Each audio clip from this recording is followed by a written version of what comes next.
She posted a bright, glowing update on LinkedIn. "I'm so grateful to the one who introduced me to his mentor. I just landed my dream job." A few moments later, she blocked me from everywhere. I smiled and simply wrote, "Congratulations." Then I did something she never imagined. I sent my mentor all the messages where she admitted, "I'm only using him for connections." The next day, her new boss called her into the office. After that, whispers, then silence. Everything changed, even her dreams. I'm 29, and I thought I had it figured out. I'd been dating Maya for about 8 months. We met at a networking event downtown, one of those cramped hotel ballrooms where everyone pretends to care about synergy and disruption. She was charming, quick-witted, and had this way of making you feel like the most interesting person in the room. We clicked instantly. Things moved fast. Too fast, maybe. Within 3 months, she'd practically moved into my apartment. Her toothbrush appeared in my bathroom. Her clothes took over half my closet, and suddenly I was the guy buying almond milk because she couldn't stand regular dairy. I didn't mind. I was in love, or at least I thought I was. Maya worked in marketing, but hated her job. Every night, she'd come home and complain about her boss, her coworkers, the lack of growth opportunities. "I just need one good connection," she'd say, curled up on my couch with a glass of wine. "One person who believes in me." That's when I made the biggest mistake of my life. I introduced her to David. David was my mentor. I'd met him 5 years ago when I was struggling to get my first real break. He took me under his wing, taught me everything about the industry, opened doors I didn't even know existed. He was connected to everyone, CEOs, investors, headhunters. If David vouched for you, you were golden. When Maya asked if I knew anyone who could help her career, I immediately thought of him. I arranged a coffee meeting between them at this small place near his office. I remember sitting there, watching them talk, feeling proud that I could do this for her. David seemed impressed. He gave her his card, told her to send him her resume. 2 weeks later, she had 3 interviews lined up. A month after that, she accepted an offer at a tech startup, one of those companies everyone's talking about, with the free lunches and the ridiculous salaries. She was ecstatic. She cried happy tears when she got the call.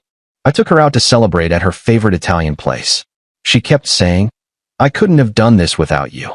You changed my life." That was on a Thursday. On Monday morning, I woke up to her LinkedIn post. The one thanking, the one who introduced me to his mentor. She didn't tag me, didn't mention my name. Just this vague acknowledgement that made it sound like I was some random acquaintance who'd done her a casual favor. I texted her, "Hey, saw your post. Happy for you." No response. I tried calling around lunch. Straight to voicemail. By 3 p.m., I realized I couldn't see her Instagram stories anymore. I checked Facebook, blocked. WhatsApp showed no profile picture. She'd wiped me from every platform. I sat there in my apartment, staring at my phone like an idiot, trying to understand what had just happened. 8 months together. My mentor. My connections. And she just ghosted? The anger came later, around midnight, when I couldn't sleep. I started going through old messages on my laptop, the ones that synced before she blocked me. That's when I found them. Update 1: the messages were from a group chat with her 2 best friends, Emma and Priya. Maya had accidentally added me to it months ago, then immediately removed me, but not before the messages had already synced to my desktop app. I'd never looked at them before. Never had a reason to. I wish I hadn't looked. The first message I saw was from 3 weeks ago. "Maya, I don't know how much longer I can keep this up. He's sweet, but honestly kind of boring. Like we watch Netflix, and he thinks that's a date." Emma, "Girl, didn't you say his mentor is like super connected though?" Maya, "Yes. That's literally the only reason I'm still doing this. David knows everyone. Once I get the job, I'm out." Priya, "You're terrible LMAO, but also iconic." I scrolled up. There were more. Maya, "He introduced me to David today. Coffee went amazing. I played up the whole struggling creative thing, and David ate it up." Emma, "You're actually insane. Does he know you're using him?" Maya, "Of course not. He thinks we're soulmates, or whatever. It's honestly kind of sad." I felt sick. Physically sick. I ran to the bathroom and dry heaved over the toilet. When I came back, I kept reading. I couldn't stop. Maya, "Interview at TechFlow tomorrow. If I get this, I'm breaking up with him the same week. Maybe I'll blame it on needing space for my career or something." Priya, "What if he finds out you were using him?" Maya, "He won't. He's too nice. Too trusting. These are the easiest guys to play. There were dozens of messages like this. Months of them. Her laughing about how I believed everything she said. How she'd fake interest in my hobbies just to keep me happy. How she'd already planned her exit strategy before she even had the job. I sat there until 4 a.m., reading every single message. By the time the sun came up, the hurt had transformed into something else. Something colder. I forwarded the entire conversation to David. Update 2: David called me at 7:30 a.m. I'd just fallen asleep. I got your email, he said. His voice was tight, controlled. Is this real? Every word. I said. I found it last night. She blocked me right after posting about the job. There was a long silence. Then, I recommended her personally to the CEO. I told him she was someone with integrity. That she reminded me of you when you were starting out. I'm sorry, I said. I didn't know. I thought she was. Don't apologize. You did the right thing sending this to me. He paused. Let me make some calls. He hung up. I tried to go back to sleep, but couldn't. I kept imagining Maya at her new office, probably bragging about her connections, her success story, never mentioning that she'd lied and manipulated her way there.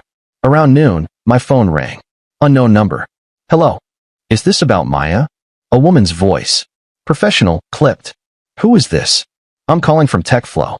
David shared some concerning information with our CEO. I'm from HR. We need to verify a few things. My heart started pounding.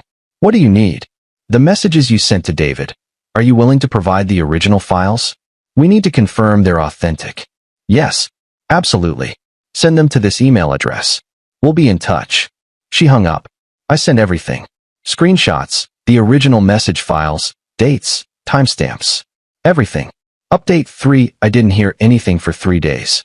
I went to work, came home, tried to act normal. My friends asked if I was okay. I told them I was going through a breakup. They nodded sympathetically, told me it gets better, offered to take me out for drinks. On Thursday afternoon, David texted me. Call me when you can. I stepped outside my office and dialed. She's done, he said. What happened? TechFlow conducted an internal investigation. They pulled her first week's work, interviewed the people she'd interacted with. Turns out she'd been name-dropping me and the CEO to intimidate junior staff. She told someone in design that she had a direct line to leadership and could get them fired if they disagreed with her. Jesus. They called her in yesterday, confronted her with the messages. She tried to deny it at first, said you faked them because you were jealous. But the metadata doesn't lie. They terminated her on the spot. I should have felt victorious. Instead, I just felt empty. There's more, David continued. She'd been telling people at her old job that she was leaving because she'd gotten a better offer through family connections. Burned bridges with everyone there. Now she has no job and no references. Word spreads fast in this industry. What about you? I asked.